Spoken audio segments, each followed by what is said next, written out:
Bon, qu'est-ce que c'est que ce bordel? On m'avait vendu une série culte, quasiment un chef-d'œuvre, et bah finalement c'est plutôt lambda, non?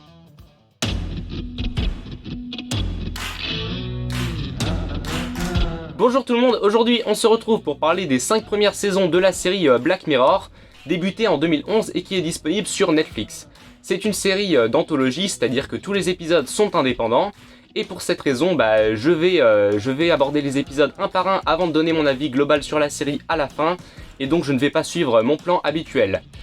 Donc la saison 6 sort bientôt, donc voyons ce que valent les 5 premières saisons, sans spoilers évidemment.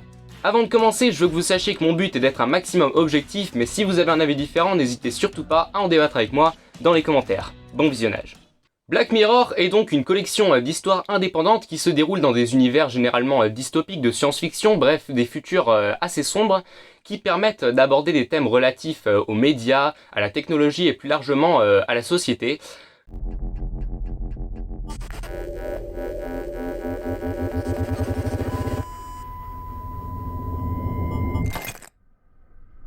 Commençons avec le premier épisode, The National Anthem. La princesse d'Angleterre est kidnappée et son ravisseur exige que le Premier ministre commette un acte sexuel avec un cochon sous les yeux du monde entier à la télévision. Donc forcément c'est un épisode qui est assez choquant, assez empli de tension, ce qui sera globalement une particularité commune à tous les épisodes de la série. Et donc c'est un épisode qui est très bon, qui parle de la perversité des gens, des médias. Donc ouais, c'est très bien. Si j'ai un défaut à relever avec cet épisode, c'est le fait que à la fin on nous montre que la réaction du public, mais pas l'événement en lui-même. On a vraiment quelques plans très rapides et je trouve que même si c'est évidemment important de montrer la réaction du public, parce que c'est le thème de l'épisode tout simplement, et ça aurait été bien aussi de nous montrer carrément quelques plans de l'événement, nous forcer à voir la chose horrible qui est en train de se passer. Ça aurait été plus osé et plus impactant je trouve, mais bon, ça reste un très bon premier épisode. 15 Million Merits se déroule dans une société où tout le monde passe ses journées à pédaler sur des vélos électriques pour produire de l'électricité et surtout pour gagner une monnaie virtuelle qui va les permettre de vivre entre guillemets dans cette prison parce que tous les personnages sont enfermés et en fait s'ils pédalent pas, ils gagnent pas d'argent et ils peuvent pas acheter de la nourriture, mais ils peuvent pas non plus s'acheter plein d'objets virtuels totalement inutiles mais qui sont formatés à apprécier. Donc bref, c'est une critique de la surexploitation, de l'esclavagisme, du consumérisme. Je vais pas trop m'attarder sur les thèmes parce qu'il y a beaucoup d'épisodes à aborder. Mais donc voilà, il y a plein de thèmes variés. Cet épisode est vraiment très intéressant je trouve. Et l'acteur principal, Daniel Kaluuya, est vraiment très bon je trouve. Son monologue de fin prend vraiment aux tripes. Donc ouais, c'est un bon épisode. Évidemment c'est pas très subtil, mais c'est un petit peu le but de Black Mirror et de son aspect dystopique, c'est vraiment de t'envoyer les concepts dans la goule. Donc voilà, pour moi c'est un très bon épisode qui fonctionne très bien. The Entire History of You se déroule dans un monde où tout le monde a une caméra intégrée dans les yeux qui permet de revisionner n'importe quel moment de sa vie à volonté, et cette technologie va bouleverser la vie d'un couple. Et évidemment le concept est assez intéressant parce que c'est vrai que si on peut revoir n'importe quel moment de sa vie à volonté, n'importe quel souvenir, forcément on va commencer à remarquer des petits détails, à voir des choses qu'on n'aurait pas dû remarquer et à avoir un comportement paranoïaque, obsessif. Donc c'est assez intéressant comment ils ont lié ce concept à la vie de couple. Mais si j'ai quelque chose à redire sur cet épisode, c'est que c'est une formule qu'on va retrouver bien trop souvent dans la série. C'est-à-dire qu'on va avoir plein d'épisodes qui vont être globalement deux personnages dans une maison qui vont avoir une addiction assez malsaine à une certaine technologie qui va détruire leur vie. Et donc on va retrouver ce genre d'épisode bien trop souvent. Donc c'est une très bonne première saison, alors c'est pas la plus ambitieuse évidemment, mais ces épisodes sont assez marquants je trouve. On passe à la saison 2 avec l'épisode Be Right Back qui suit une femme qui, après la mort de son conjoint, va utiliser une intelligence artificielle pour le remplacer. Donc évidemment c'est un épisode qui parle du deuil, qui parle encore une fois d'une addiction malsaine à une technologie qui empêche d'affronter la vie en fait tout simplement, qui est utilisée comme un substitut à la vie et donc qui empêche d'affronter la vie dans ses meilleurs moments comme dans les pires moments. Donc c'est un épisode qui en soi est plutôt bon, mais encore une fois c'est un épisode qui rentre dans la catégorie de personnages isolés dans une maison qui vont se faire bouffer par la technologie. Donc le fait d'avoir deux épisodes comme ça à la suite, c'est pas forcément génial, mais l'épisode en soi est bon. Donc voilà. White Bear suit l'histoire d'une femme qui se réveille dans un appartement amnésique et qui va se retrouver chassée par des hommes masqués, tandis qu'une foule impassible la filme avec des téléphones. Donc personnellement j'ai pas grand chose à dire sur cet épisode, je l'ai pas vraiment apprécié, j'aurais pas vraiment d'arguments. parce qu'en soi il y a des thèmes qui sont plutôt intéressants, les gens qui sont assez voyeurs, qui ne font que filmer tout avec leur téléphone, mais qui n'agissent plus, qui n'interviennent plus pour aider les gens. Mais je sais pas, j'ai trouvé que l'épisode, je sais pas, je trouve que ça faisait un petit peu cheap, qu'on n'allait pas forcément à fond dans le concept, que le twist était pas forcément dans la lignée de tout ce qui se passait avant. Alors c'est pas que c'est incohérent ou quoi que ce soit, c'est juste, je sais pas, j'ai pas accroché, ça peut être subjectif, mais bref, pour moi c'est un des épisodes les plus oubliables et les moins bons de la série. The Waldo Moment suit l'histoire d'un comédien qui joue le rôle d'un personnage virtuel et qui va se retrouver avalé dans des débats politiques. Donc c'est un épisode qui est plutôt bon, qui parle de la surpolitisation de l'art, de l'impact que justement l'art ou l'humour peut avoir dans des débats sérieux et politiques. Donc bref, c'est plutôt intéressant. Mais après, il n'y a pas grand chose qui ressort de cet épisode non plus, c'est intéressant, mais l'exécution est assez basique, c'est filmé normalement, il n'y a pas de truc particulièrement unique dans cette histoire. Donc voilà, c'est un bon épisode, mais pas non plus hyper mémorable. Donc cette saison 2 est d'après moi la moins bonne de Black Mirror.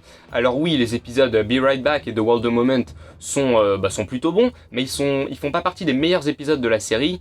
Et cette saison contient aussi White Bear, qui est d'après moi un des moins bons épisodes. Donc voilà, cette saison 2 d'après moi, c'est pas génial. Entre deux saisons, on a un épisode spécial Noël, White Christmas, qui va suivre deux personnages qui eux-mêmes se racontent trois histoires semi-indépendantes qui vont converger vers la fin. Donc c'est un épisode qui, comme d'habitude, est assez prenant avec de bons acteurs. Bref, rien de surprenant avec Black Mirror. Donc bref, c'est plutôt bon, c'est une bonne histoire. Et j'aime aussi beaucoup le concept de bloquer les personnes dans la vraie vie. Parce qu'une des histoires implique le fait de pouvoir bloquer quelqu'un comme on bloquerait des gens sur des réseaux sociaux. Sauf que là, c'est en vrai. C'est-à-dire que vous ne pouvez plus voir cette personne, elle est floue, vous ne pouvez plus l'entendre. Bref, tu bloques littéralement un être humain. Et donc c'était assez intéressant, mais je trouve qu'en fait les trois histoires, elles convergent, mais ça fait un petit peu forcé. Alors pas du point de vue de l'histoire, c'est du point de vue thématique en fait. Je trouve qu'elles sont pas très liées. Il y a une histoire qui parle du transfert de la conscience d'un humain vers un objet. Il y a un épisode qui parle de pouvoir bloquer les gens dans la vraie vie. Bref, ces concepts n'ont pas vraiment de lien. Du coup, thématiquement, je trouve que il n'y a pas vraiment de raison que ces histoires soient rassemblées dans un même épisode. Après, je chipote, l'épisode est très bon. Mais voilà, c'est pas non plus parfait. On passe à la saison 3 avec Nosedive, qui se déroule dans un monde où on peut noter les gens en temps réel dans la vraie vie, comme on peut actuellement noter un post sur les réseaux sociaux, ou un taxi, ou un film sur internet.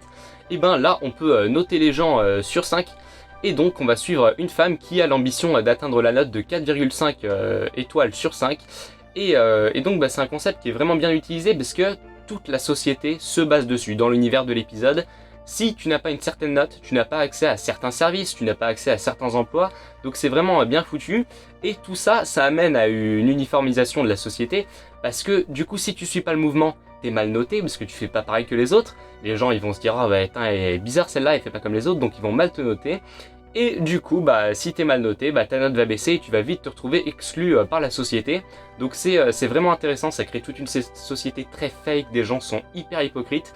Et ça critique aussi du coup les influenceurs qui prennent des photos de chaque seconde de leur vie inintéressantes pour faire des vues. Et là c'est pareil, les gens faut qu'ils prennent plein de photos pour que les gens leur mettent des bonnes notes, sauf que tout est très fake et c'est... Enfin bref, c'est cool que ça critique tout ça. Et l'actrice principale, Bryce Dallas Howard, elle joue très bien. Déjà, ça fait pas mal de temps qu'on la voit enchaîner des rôles de pétasse cucu, donc Gwen Stacy dans Spider-Man 3, Tammy Faye il y a 1 ou 2 ans, je sais plus. Elle fait beaucoup de rôles comme ça, et en vrai, ça lui va très bien, et dans cet épisode, elle joue vraiment super bien, surtout quand elle va finir par briser cette bulle d'hypocrisie et qu'elle va s'énerver, c'est assez kiffant. Donc ouais, c'est un très bon épisode, j'ai vraiment aimé. On a aussi, du point de vue visuel, on a des couleurs rose pastel qui apportent enfin un peu de fraîcheur par rapport à tous les épisodes gris et sombres précédents. Et puis cette fois, c'est pas un thriller, c'est plutôt une comédie un petit peu, donc ça change vraiment, ça fait plaisir. Donc ouais, c'est un très bon épisode, franchement le haut du panier de la série. Playtest suit l'histoire d'un homme qui se porte volontaire pour tester un prototype de jeu vidéo d'horreur en réalité virtuelle. Et le concept est plutôt cool, mais très décevant au niveau de l'horreur. Franchement, l'épisode ne fait quasiment pas peur du tout. J'ai eu peur genre pendant 2 secondes au tout début de la simulation d'horreur et après, plus rien du tout. Parce qu'en plus, le personnage est conscient d'être dans un truc horrifique. Donc du coup il fait quelques blagues, donc la tension marche pas beaucoup au début, et vers la fin il devient totalement traumatisé, et pour le coup c'est plus traité comme un truc dramatique, mais ça te fait pas peur à toi directement, ça fait peur au personnage. Donc voilà, très décevant au niveau de l'horreur, surtout que quand t'arrives avec un concept comme ça, imaginez c'est un appareil qui explore ton esprit pour trouver les points faibles, pour trouver ce qui te fait peur à toi, c'est de l'horreur personnalisée, et en réalité virtuelle, c'est-à-dire que tu as toutes les sensations, et t'arrives avec un concept comme ça et tu fais un truc qui est pas très effrayant. Donc ajoutez à ça le fait que l'histoire met longtemps à démarrer, ça commence peut-être bien à un tiers ou la moitié de l'épisode, les thèmes sont plutôt intéressants mais ils entrent en jeu, dans le dernier tiers de l'épisode, et le twist est très prévisible. Donc franchement, y a pas grand chose à garder de cet épisode, alors c'est pas mauvais, hein, ça se regarde, mais très décevant d'après moi. Shut Up and Dance suit l'histoire d'un jeune homme qui va se faire pirater son ordinateur et qui va être la victime d'un chantage tordu. Donc s'il ne participe pas à ce jeu de piste mystérieux, des images compromettantes de lui vont être envoyées à tous ses contacts. Et c'est un épisode qui est vraiment très bon, même si pourtant dans la forme, il n'est pas très différent des autres épisodes. C'est un univers assez gris, banal, c'est vraiment un univers actuel, quoi. Il n'y a vraiment pas d'éléments de science-fiction. Et on va suivre encore une fois deux personnages dont la vie va être détruite par la technologie. Mais ce qui est bien avec cet épisode, c'est l'exécution, parce que c'est tout simplement parfait, quoi. Les deux acteurs sont très bons, il y a beaucoup de tension, c'est pas filmé de manière très intéressante, ça, encore une fois c'est assez banal, mais juste le concept de l'épisode, ça fonctionne très bien en fait. C'est pas une question d'originalité, c'est juste ça fonctionne vraiment très bien, et surtout le twist est un des twists, une des revirements de situation de fin les plus horrifiantes et les plus inattendues de toute la série, je trouve. Bref, un très bon épisode, chapeau. They filmed me. Filmed you through my computer camera. San Junipero raconte une histoire d'amour entre deux jeunes femmes, et c'est à peu près tout ce que je peux vous dire sur l'épisode sans le spoiler, parce que tout au long de l'épisode on va découvrir de plus en plus de choses sur l'univers, sur l'histoire, sur les personnages qui vont changer radicalement notre perception des événements. Alors ça va pas te retourner le cerveau, hein, ça change pas tout le sens de l'histoire, enfin un petit peu quand même, mais bon bref, pour moi c'est un épisode que j'ai beaucoup aimé, les personnages étaient attachants, l'histoire était très touchante, et ça a le mérite pour une fois, encore une fois, c'est pas un thriller horrifique, cette fois c'est une comédie romantique, on va dire. Donc ça change un petit peu. Et en plus, surtout, ce qui change beaucoup, c'est que cette fois on n'est pas sur une dystopie, mais sur une utopie. Donc un futur positif, un futur assez merveilleux. Donc ça change, ça fait plaisir. C'était un bon épisode. Et je peux pas en dire plus sans spoiler, donc on passe à la suite. You said you don't know how much time there is. What does that mean? Men Against Fire suit un groupe de militaires qui se chargent d'exterminer les roaches, donc des humains transformés en monstres par une maladie dans leur sang. Donc l'aspect action de l'épisode change un petit peu des drames thrillers, mais bon ça reste un truc qui est très gris, très dramatique, donc c'est pas hyper différent non plus, ça change un petit peu, mais c'est pas extrêmement radicalement différent des autres épisodes. Et bon alors j'aime bien le côté critique du nazisme avec cette idée de purifier la ligne génétique, de purifier le sang des humains. Mais au-delà de ça, c'était pas spécialement intéressant, c'était assez convenu, genre le twist était assez prévisible, on voit vraiment tout venir dans cet épisode. Donc c'était pas génial, c'était pas mauvais, mais c'était franchement pas très mémorable. So you recently logged your first kill. Huh? And how did that feel? Hated in a Nation suit l'enquête autour d'un tueur en série qui choisit ses cibles d'après un vote sur les réseaux sociaux. Et donc c'est plutôt intéressant de parler comme ça de la haine des gens sur internet, sur les réseaux sociaux, bref, d'intégrer ça à une histoire de tueur en série, c'est plutôt malin. Par contre, ce que je comprends pas, c'est qu'il y a un autre truc très important dans cet épisode, c'est un essaim d'abeilles artificielles. Et je vois, alors en termes d'histoire dans l'intrigue c'est cohérent que ce soit là, ce que je comprends pas c'est en termes de thème, quel rapport entre la haine des gens sur internet et un essaim d'abeilles artificielles. Je comprends pas vraiment comment ça s'imbrique, mais bon passons. Donc l'épisode, c'est un épisode très axé enquête, film policier, donc c'est mon délire, donc j'ai apprécié l'épisode. Il y a aussi le concept de digital forensic, donc un expert en indice virtuel, c'est plutôt intéressant et à mon avis, ça doit même probablement déjà exister vu l'importance des réseaux sociaux et d'internet à notre époque. Je sais pas si ça existe, mais en tout cas, j'ai trouvé ça plutôt intéressant dans l'épisode. Et Pour une fois, dans la série, j'ai enfin remarqué la musique. J'ai pas du tout fait attention à la musique d'aucun épisode, mais dans cet épisode, il y a vraiment un côté, je sais pas, jazz, bref, film noir de l'époque, mais avec des sons synthétiques par-dessus. Donc ça fait un mélange passé et futur qui fonctionne plus trop bien. Bref, c'était un épisode plutôt bon, rien de mémorable, mais c'était pas mal. Cette saison 3 marque donc l'arrivée de la série sur Netflix qui a apparemment voulu un petit peu varier les choses parce que cette fois on a de la romance, de l'horreur, de l'action. Alors c'est pas non plus hyper varié mais c'est déjà un petit peu mieux que les 2 premières saisons d'après moi. Et cette saison contient parmi les meilleurs épisodes. Donc franchement c'est une des meilleures avec la saison 4 et justement parlons-en de la saison 4. On passe à la saison 4 avec USS Callister qui suit un programmeur à succès qui est très soumis dans la vie et qui va donc se défouler sur des copies virtuelles de son entourage dans une réalité virtuelle qui a pour thème Star Trek. Et alléluia, cette fois c'est original, enfin un épisode original qui travaille un style esthétique, qui fait autre chose que du drame ou du thriller.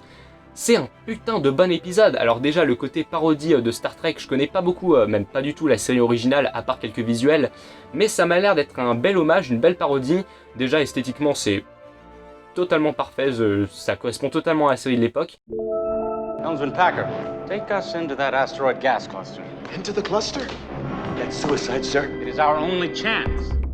Et aussi le personnage de Robert Daly, qui est donc le capitaine de cette simulation Star Trek, et qui a un ego surdimensionné et qui est un peu un tyran. À mon avis, c'est totalement une référence à l'acteur de Kirk de la série de l'époque, qui apparemment avait un comportement très égocentrique.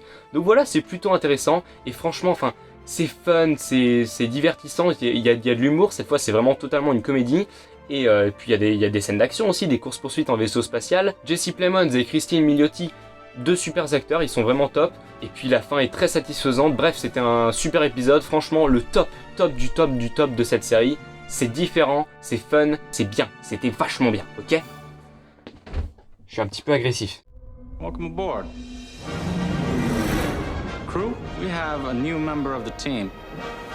We meet again, Captain Daly! We're trapped. Jesus, Space Fleet never turns its back on those who need our help. 3 cheers for Captain Daly. Hip hip, hooray! Archangel suit une mère qui va utiliser un système de contrôle parental pour surveiller les interactions de sa fille avec le monde extérieur. Donc en gros, elle peut flouter des éléments qui jugent trop violents. Elle voit en continu ce que sa fille voit via une caméra dans son œil. Bref, elle peut contrôler toute la vie de sa fille.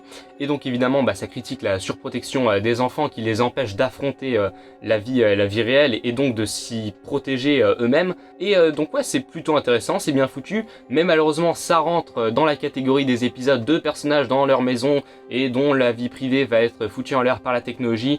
Donc voilà, c'est la formule vue et revue de la série. Mais en soi, les thèmes sont plutôt bien exploités. C'est pas mal, c'est pas très original, mais c'était pas mal. Sarah will be part of our trial period. Response so far is just incredible. A sense of security, peace of mind. The stories we've been hearing, they are truly inspirational. it's completely safe. Sure it is, honey.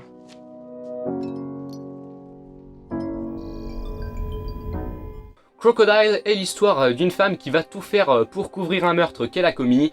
Et c'est un épisode très oubliable, c'est un thriller comme un autre. J'ai pas vu de thème particulier comme dans les autres épisodes, j'ai pas l'impression que ce soit très profond. Et l'élément de science-fiction est très anecdotique dans cet épisode, il est pas vraiment exploité en termes de thématique. Et dans l'intrigue, c'est juste un outil, mais qu'aurait pu être remplacé par un peu n'importe quoi. Donc c'était vraiment un des épisodes les plus oubliables, ça se regarde quand même, mais c'était vraiment un des moins bons de la série. Do you mind if I ask you a few questions? What does that do? This accesses your memories of what happened. I don't care what you do in your own time. Private stuff is private stuff. Hank the DJ suit l'histoire d'un homme et d'une femme qui vont essayer de tomber amoureux dans un monde où une intelligence artificielle décide quel individu va être mis en couple avec quel autre, donc il n'y a aucun libre arbitre, c'est vraiment une machine, c'est le système qui va déterminer quel est ton partenaire idéal selon des statistiques qui ne te correspondent pas forcément. Donc c'est assez intéressant, et surtout c'est pas vu d'un point de vue très dramatique comme les autres épisodes, c'est pas vu d'un point de vue horrifique, c'est vu d'un point de vue assez feel good. Alors c'est pas non plus une comédie, mais c'est amusant, c'est agréable à regarder, même si les personnages sont parfois dans des situations horribles, parce que c'est vrai que ce monde est pas terrible, mais c'est plutôt cool, et le twist final est assez amusant. C'est un épisode qui est agréable à regarder, c'est pas le plus profond, mais c'était franchement très sympathique, c'était cool. Metalhead suit l'histoire de 3 personnages qui essayent de survivre dans un monde post-apocalyptique rempli de robots tueurs. Donc évidemment en termes d'histoire, c'est assez creux, c'est juste un film d'horreur / survie comme n'importe lequel. Genre il y a plein de films dans le même genre avec des requins, avec des lions, avec n'importe quoi. Bref, c'est juste le personnage qui se fait poursuivre par un monstre et qui va d'un point A à un point B pour survivre. Donc c'est assez vide, mais le film, ça va, il y a de la tension, ça marche bien comme un film d'horreur. Et c'est en noir et blanc, donc visuellement il y a un petit peu d'originalité par rapport aux autres épisodes. Donc ça se regarde, c'est pas hyper intéressant, mais c'est pas mal. I can't talk for long. We found a dog at the warehouse.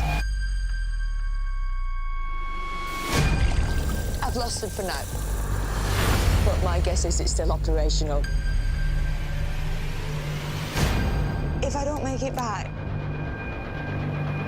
I've always loved you all.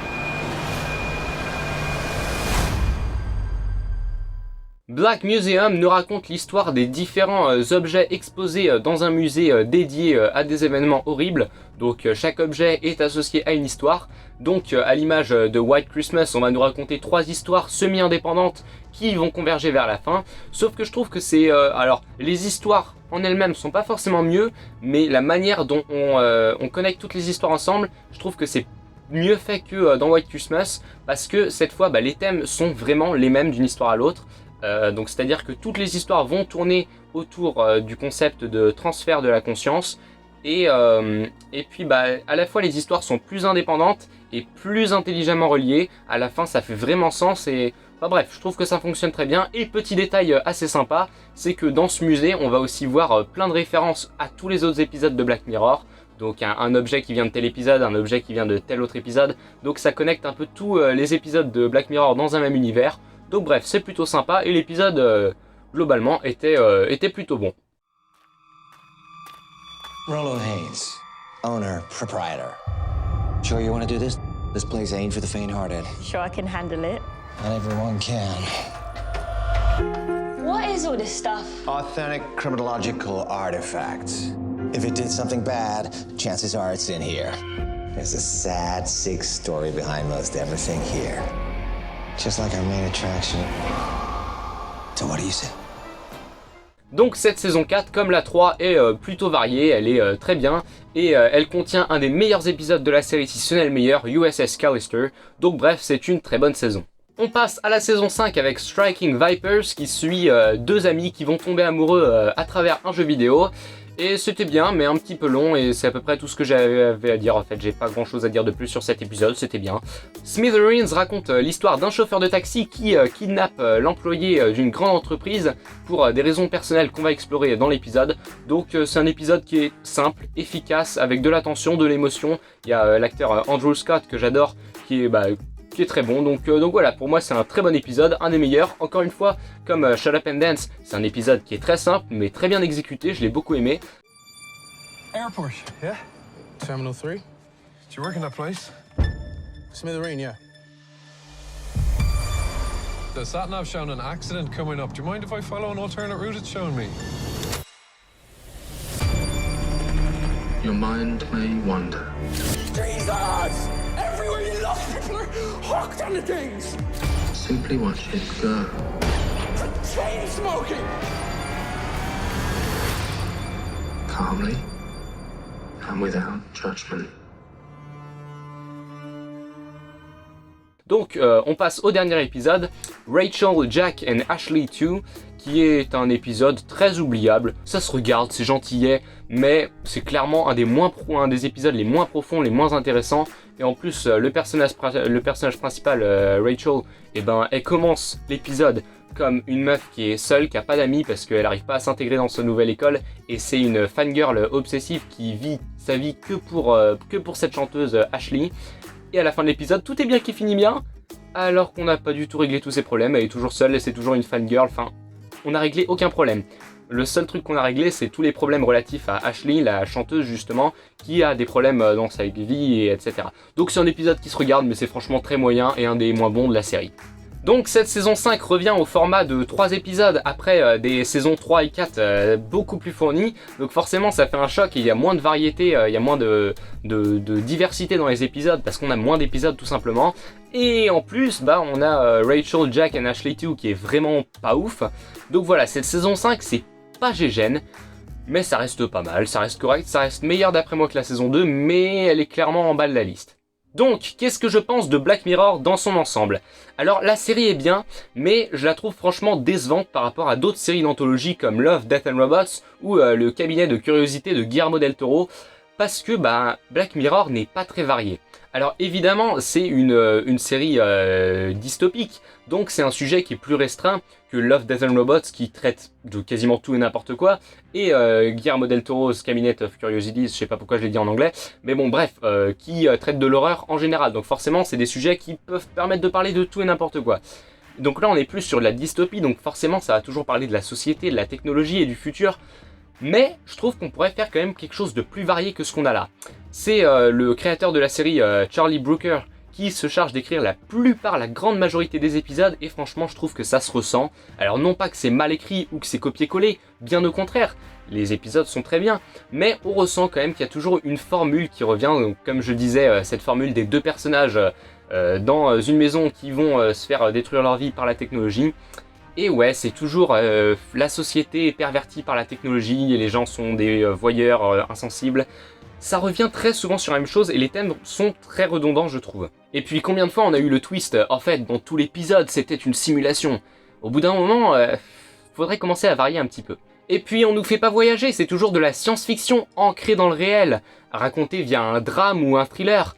Alors qu'on pourrait avoir de la comédie noire, de la comédie musicale, de stop motion, de l'animation 3D, bref, visuellement et narrativement, ça pourrait être vachement plus varié. Mais pourtant, il a fallu attendre la saison 4 pour avoir des univers post-apocalyptiques, pour aller dans l'espace. Et rendez-vous compte, en 5 saisons, on n'a toujours pas eu de cyberpunk. Dans une série qui parle de l'impact de la technologie sur la société, on n'a pas eu d'esthétique cyberpunk. C'est quand même dingue. Et puis, le fait que tout soit toujours britannique, ça n'aide pas, parce que imaginez si on avait eu des épisodes espagnols, coréens, bref, de différents horizons, ça aurait été vachement plus varié visuellement. Mais là, ça commence à être redondant. The beauty of an anthology series is that you can cover every genre, you can cover every tone. And so this season of Black Mirror crosses so many genres. We didn't want every single episode to be just unrelentingly bleak. Having said that, the bleakness hasn't been washed away. Donc, dans la forme comme dans le fond, c'est assez peu varié, et c'est aussi le cas de la qualité d'un épisode à un autre qui est assez uniforme. Alors on pourrait se dire c'est cool, parce que tous les épisodes sont bons, et c'est le cas, mais dans un sens, c'est aussi dommage, parce que l'attrait d'une série comme Love, Death and Robots, ou le cabinet des curiosités de Guillermo del Toro, c'est qu'on peut passer d'un épisode qu'on déteste à un épisode qu'on adore, et inversement. Alors que là, dans Black Mirror, j'aurais tendance à dire que si vous n'aimez pas un épisode, vous allez aimer aucun épisode de Black Mirror, et que si vous adorez un épisode, vous allez adorer tous les épisodes de Black Mirror. Dans ces autres séries d'anthologie, ce que j'adore, c'est que je sais jamais sur quoi je vais tomber, il y en a vraiment pour tous les goûts, mais ici Black Mirror, c'est assez plat, assez uniforme, même si les épisodes, encore une fois, sont bons. Bref, on passe à la conclusion. Pour conclure, je vous conseille tout de même Black Mirror. Aucun épisode n'est réellement mauvais, ils sont presque tous intéressants et prenants, et les acteurs sont toujours excellents. Mais on regrette des univers assez redondants à la longue et des visuels et musiques vraiment très peu inspirés. Alors il y a quelques pépites, il y a de très bons épisodes, mais je suis quand même déçu de la variété de la série qui n'est pas vraiment très variée. La variété n'est pas variée, c'est cohérent ce que je dis. Voilà, c'est bon. Mierda, les pièces de mon culo de filo de putain. Mais ce qui est bien avec les séries d'anthologie, c'est qu'elles ont un potentiel infini. Donc j'ai évidemment très hâte de voir ce qu'ils vont nous proposer avec la saison 6. Bref, c'est pour cela que si je devais lui donner une note en essayant d'être objectif comme d'habitude, je lui mettrais environ un 16 sur 20. Bon bah voilà, c'en est tout pour cette vidéo. Excusez mon apparence un petit peu négligée, mais c'est pour le tournage de la vidéo de Lost, faut que j'ai l'air d'un naufragé. Donc voilà, je me rase pas, c'est le bordel, c'est pas ouf. Je suis aussi désolé pour la qualité des extraits de cette vidéo, c'est que mon ordi ne marche plus, tout simplement. Enfin, l'écran est rempli de pixels, je travaille quasiment à l'aveugle, donc les extraits sont pourraves. Donc voilà, j'espère que vous avez apprécié cette vidéo, si c'est le cas, tant mieux pour vous, sinon tant pis pour moi. On se retrouvera bientôt pour une prochaine vidéo. Salut!